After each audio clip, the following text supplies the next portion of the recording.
fighter, avenger, vigilante, hero. Batman is as complex as he is contradictory. Bruce. Rachel's told me everything about you. I certainly hope not. Exploring his character can be a revealing test for the viewer. Because in Batman, we can find the heroism, the fear, and the darkness inside us all. The brainchild of creator Bob Kane, Batman debuted in the pages of Detective Comics in 1939. It was the decade of the Great Depression, urban expansion, and violent crime.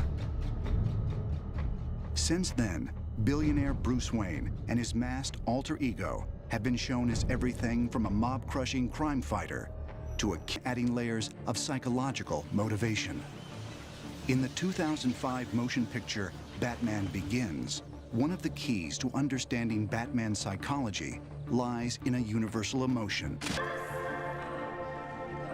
In the film, young Bruce Wayne develops a paralyzing fear of bats.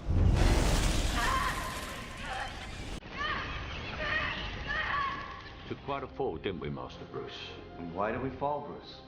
So we can learn to pick ourselves up.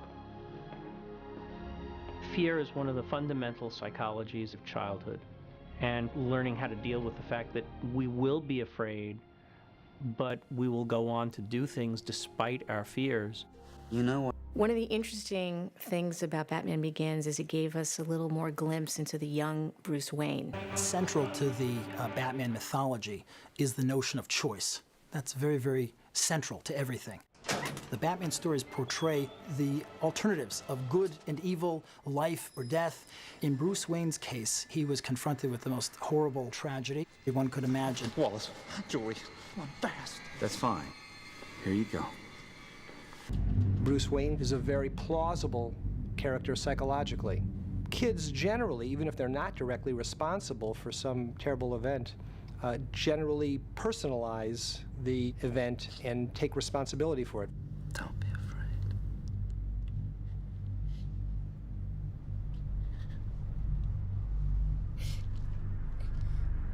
He feels guilty because his fear caused them to go into this dark alley, and they died as a result of it.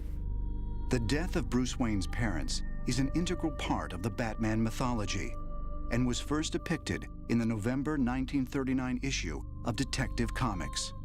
It has continued to be incorporated into almost every telling and retelling of his early history. Here's a kid who, at a very early age, learned that security is temporary, is fragile. It was my fault, Alfred. I made them leave the theater. If I hadn't gotten scared. It was nothing that you did. It was him. It raises a question, which is, am I ever going to be secure? Can I ever trust anybody who won't also be taken away? I miss him, Alfred. And Bruce Wayne is a person who essentially has answered that question, I'm never going to be safe, so I better take matters into my own hands. Rachel, this man killed my parents. I cannot let that pass. You have the ultimate psychological moment of Batman. They're in the courtroom where his parents' murderer is on trial, and he has a gun in his pocket, and he has to decide whether or not to use it. There's a member of the Wayne family here today. Has he got anything to say? That's the character's moment of growth and judgment.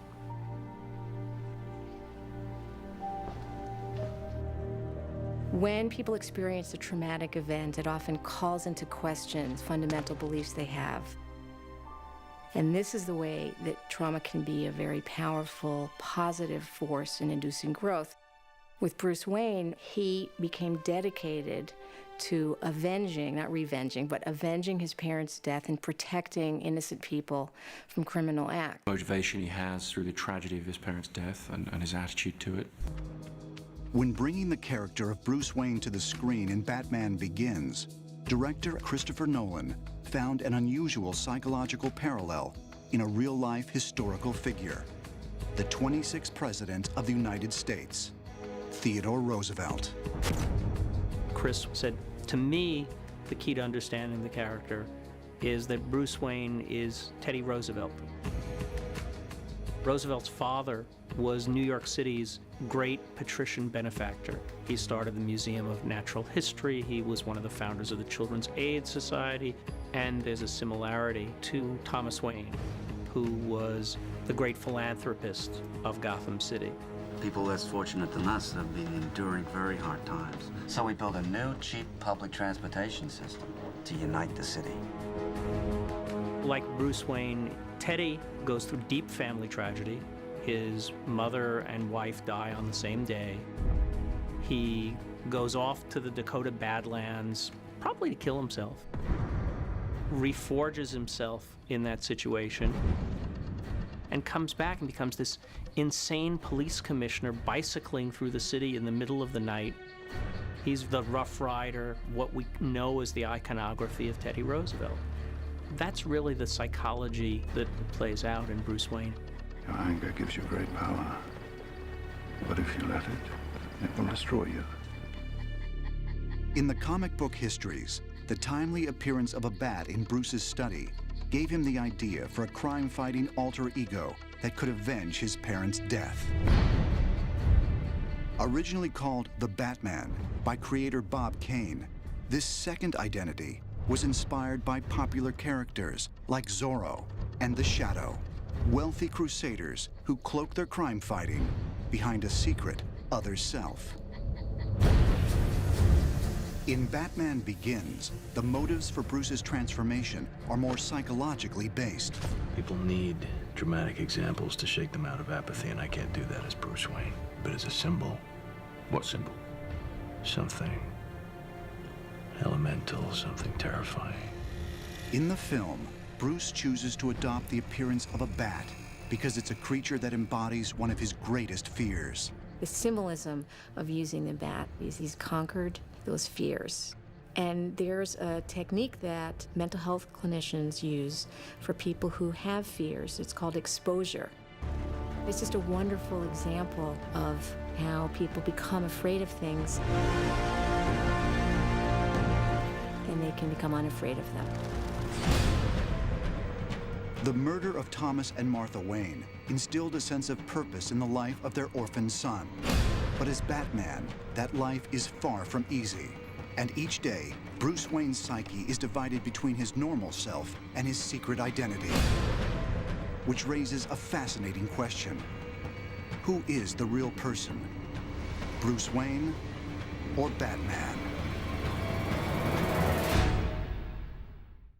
He is a perfect union of the two sides of all of us, the good and the evil that coexist in human life. In the film Batman Begins, Bruce's choice to take on the identity of a bat not only taps into his own childhood fears, but into the fear most people have about the flying creatures. In popular culture, a bat is a threat. It comes out at night. It's something you can't really see, but it can bite you, can suck your blood. So what Batman does is take the iconography of evil. Look at medieval paintings of devils, demons. They have often horns and bat wings. Bats in every culture except the Chinese that I know about are symbols of evil, of the dark side, of death, of Satan. And that fascinates us. People are always fascinated by evil. Partially, I think, because it's an unacknowledged part of every one of us. He's created this symbol, and that symbol can't have limits. He can't show weakness ever. And so you have the fight between what is good for Bruce Wayne and what is the right thing to do for Batman. And the two of them are not always compatible. Of course, there are other ways of channeling anger and loss, like psychotherapy. Well, why doesn't Batman just go into therapy? Why does Bruce Wayne just go into therapy and then be cured of Batman? The reality is that the Batman persona is the true persona, in our opinion, the way we handle the stories, and that Bruce Wayne is the mask. If Batman's true personality remains a subject of debate, so do his motives for fighting crime. History and fiction are filled with figures who remind us that one person's hero is another person's vigilante. In the letter of the law, Batman is a vigilante. He has identified the white and the black the right and the wrong, and lives by that code much more strictly than anybody else does. Laws are open to interpretation. Batman's law is not. Where were the other drugs going? I don't know. I swear to God. Swear to me! We have always glorified various vigilantes, whether we're talking about Robin Hood, robbing from the rich and giving to the poor. There is this persona that makes us feel good. The problem is that when we start engaging those behaviors in an organized society, in a way that allows the citizenry to make a determination about who should be punished and how and when, we run the risk that their idea might not match up with the idea of the masses.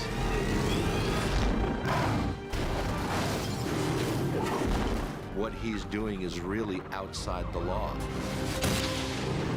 But as a citizen of Gotham, he really didn't have any choice because the law was so corrupt, he couldn't work within the law. But on the other hand, Batman has one rule. He will not take a life. I will not become an executioner. He's got systems that he orders his behavior by to try and restrain his natural instinct for violence or for revenge or whatever dark impulses that drive him. A lot of what makes him Batman is the ability to control himself, to be able to be disciplined. In many situations in life, success requires that we regulate our impulses. Somebody drives into a parking space ahead of us, and instead of ramming into him, which I'd love to do, I suppress that. I exert self-control. Self-regulation is like a muscle. We have, all of us, a muscular ability to regulate our impulses. Bruce Wayne is a man who's developed that. No one else. That's almost his superpower. The power of self-control.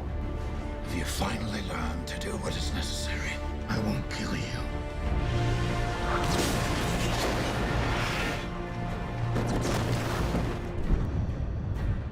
Occasionally, Batman's critics have accused him of suffering from a hero complex, an obsessive compulsion to help others and right wrongs, as defined by psychologist Carl Jung. Batman has this obsession with keeping things under control and making sure that the law is obeyed and that the innocent are not hurt. But his obsession leads him to pretty much cut out from his life anything that doesn't add to his mission as Batman. He's obsessive-compulsive about that. I bought a story once where he's in the middle of an important business meeting, and it's late in the afternoon. He's discussing million-dollar business, and he stops paying attention, and he's simply watching the sun go down. And the second the sun vanishes behind the horizon, he goes, "Meeting's over, I've got to go." He cannot stop being Batman. It's much easier to stop being Bruce Wayne. So once you understand that, then you can understand why he is motivated and why he continues to behave in the way he does. Batman's behavior includes his choice to deny himself a lasting romantic relationship. Though Batman recognizes the line dividing justice and injustice, other Gotham creatures of the night see no such distinction. There's nothing to fear. And these denizens of darkness relish the chance to perform acts of unspeakable evil. And here we go. It's okay. In the annals of superhero history, Batman's enemies are the most psychologically scarred, walking definitions of dysfunction, whose vicious deeds often evoke the violent and perverse acts of real-life criminals. One of the most enduring things about Batman is his rogues gallery, the villains. Because, as I like to say, the rogues define the hero. The greater the threat, the greater the hero. Demonstrating everything from psychopathology to narcissism, Batman's arch-enemies also offer twisted mirror images of Batman himself. His villains, like Batman, experienced a tragedy. But he responded by saying, "I'm going to spend my life restoring justice to the world." His villains didn't make that choice. There are plenty of villains that are just as obsessed, but they feel that anything bad that happened to them is something that they need to get payback from the world from, you know. Whereas Batman had the exact opposite point of view. Something bad happened to me, I'm gonna make sure it never happens to anybody else. Other psychological ailments are clearly expressed by many of Batman's villains. The Riddler can't commit a crime without leaving behind a self-incriminating clue, the classic calling card of a narcissist. Individuals who are narcissistic, they engage in the behaviors because they want to be noticed. You can look at someone like Ted Bundy, who committed a series of homicides, and yet he loved that he could thumb his nose in the face of law enforcement, giving them clues of where bodies were left, pointing in many respects to himself and defying them to catch him. That type of attention-seeking behavior is narcissism. We meet the Scarecrow as a doctor at Arkham Asylum. He's used that entrusted place to experiment with chemicals and drugs. He enjoys watching people's minds completely snap as a result of the use of it. There's nothing to fear but fear itself. Scarecrow uses fear as a tool to ultimately get what he wants, independent of what it might cost others. This is an individual generally not psychotic, but very intense in their need to self-aggrandize.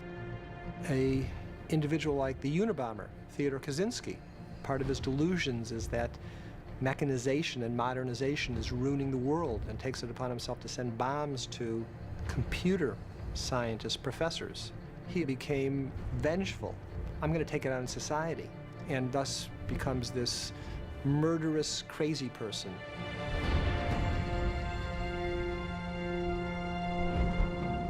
Eventually, each Batman villain ends up, however briefly, in Arkham Asylum, Gotham's institute for the criminally insane.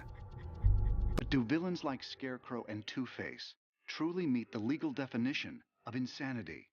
In every psychiatric text that's published, you will find nowhere on any of its pages the word insane. Because insane is a legal, not a clinical term. And here's the best example of why the public can be so confused. Jeffrey Dahmer. How can a person who kills his victims, cuts them up, has their heads in the freezer, not be crazy? And yet, he did not meet the test of insanity in Wisconsin. The test for insanity is knowing that the act was wrong and not having the ability to conform behavior. He doesn't meet that test. He did it because he wanted to. While most Batman villains operate under the influence of some form of psychosis, one rival is completely in control of her faculties. The whip-wielding jewel thief Selina Kyle, also known as Catwoman. Over the years, Batman and Catwoman have had a complicated on-again, off-again relationship. But Catwoman's villainous nature hasn't stopped Batman from pursuing her for reasons other than her crimes. Catwoman is one of the few people in the world who wouldn't be in the kind of danger your average woman would be with Batman. She's as dangerous as he is. So he found someone who's kind of his equal. Batman's well known to have had a dalliance, and more than a dalliance, with Catwoman. They have an affinity and a lot in common in terms of dressing up and jumping off rooftops. But ultimately, Catwoman, while not a terrible person, crosses a line that Bruce Wayne and Batman don't cross. Batman still operates within a moral code that's quite strict. So this is the challenge for Catwoman and Batman, as attractive as she is in all of her incarnations. He cannot accept her because even as lines between right and wrong are gray, he still sees those lines and he won't cross them. Lust, greed, revenge, and a hunger for attention are all compulsions that can lead a human being into a life of crime. But the Dark Knight's deadliest enemy is perhaps the most difficult to fathom. Armed robbery, double homicide. Got a taste for the theatrical like you. And to unlock his secrets requires a journey into the ultimate heart of darkness. A year ago, these cops and lawyers wouldn't dare cross any of you. I mean, what happened? So what are you proposing? It's simple. Kill the Batman.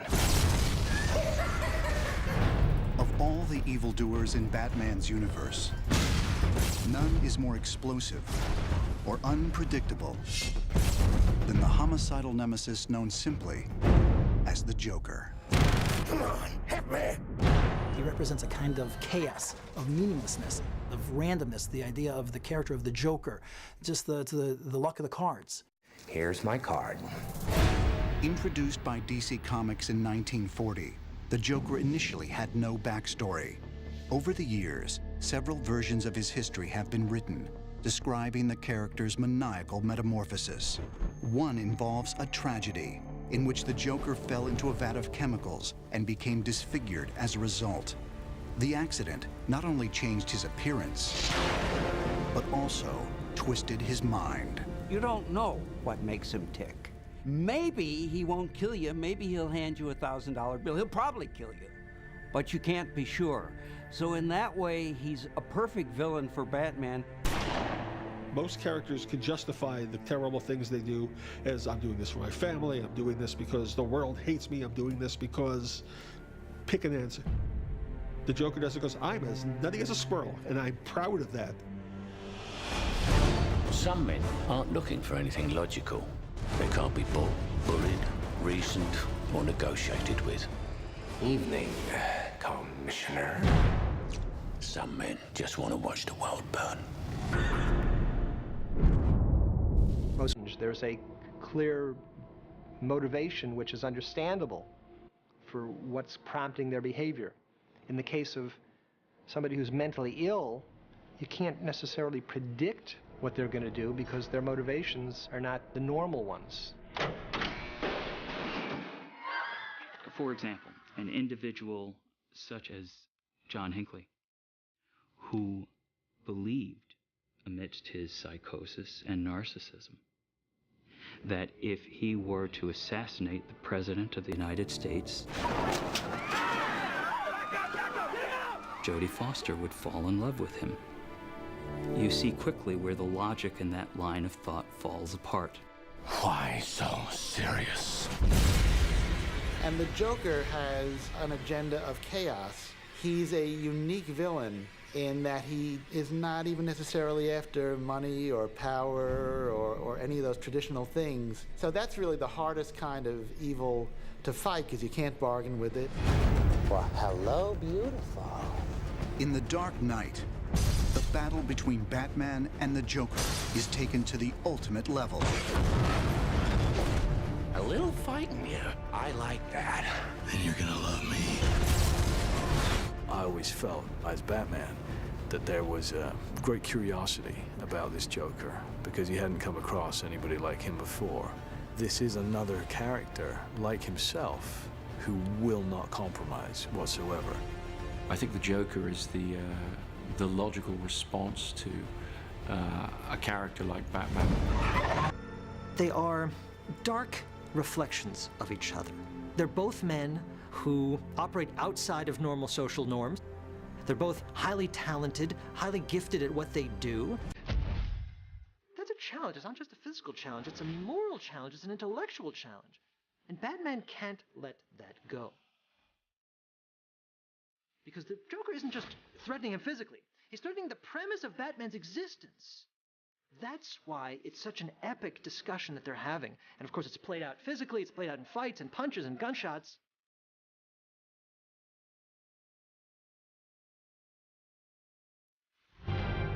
Ultimately, it's a philosophical conflict, and not one that's easily resolved. The Joker wants to see that everybody has a price, that nobody is pure, and that even Batman can be bought or can be leveraged in such a way that he would compromise his principles. Whatever the psychological cause of characters like the Joker, the villains of Batman have given us indelible images of the power of the human mind and its capacity for cruelty. Everyone has the capacity to do evil, and everyone has the capacity to do good. Holocaust survivor Viktor Frankl talks about the last of the human freedoms. It's the attitude one is going to adopt towards life. That's the fundamental choice that we retain no matter what we are experiencing, no matter where we are. That notion of choice is fundamental to the Batman personality. I've seen now what I have to become to stop men like him. Batman represents the incredible power that one enjoys when one consistently chooses the same direction, makes the same choice and the right one, to champion good, to choose to affirm life.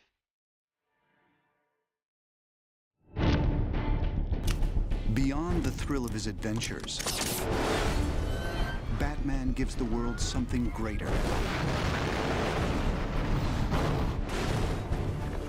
His internal struggles offer